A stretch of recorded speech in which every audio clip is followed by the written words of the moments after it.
Мына мен айтып атпаймын сізге.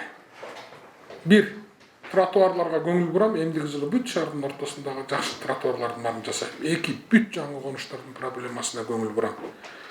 Мына 99 жылға чейинки қызыл китептерді бере баштадым, бүгін символически 3 кишиге бердім ертеменен. 99-га чейинки бүткүл жаңы конуштардагы үйлөрдү берем.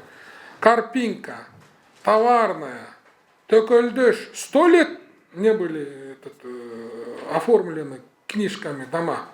Одна группа по этой линии работает. После 2005 года другая группа работает по новостройкам. Бардығының үйін мыйзамдаштырып бергенге аракет кылып мен муну өзүм инициатива кылып баштадым. Кудай буюрса жаңы конуштардагы көйгөйлөрдүн барын чечебиз. Азыр жаңы конуштардагы канализация, свет, жол, башка иштердин баарын азыр мен эң биринчи жаңы конуштарга көңүл бурам.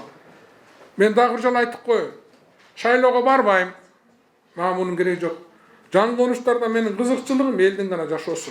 Себеби мен ал жерде тууган уруктарыбыз жашайт, эл жашайт. Эч ким көңүл бурган эмес деп айта албайм, аз көңүл бурулган. Бирок мындан ары жаңы конуштар биринчи жумушубуз болот мэриядагы. Ушуну эл билсин.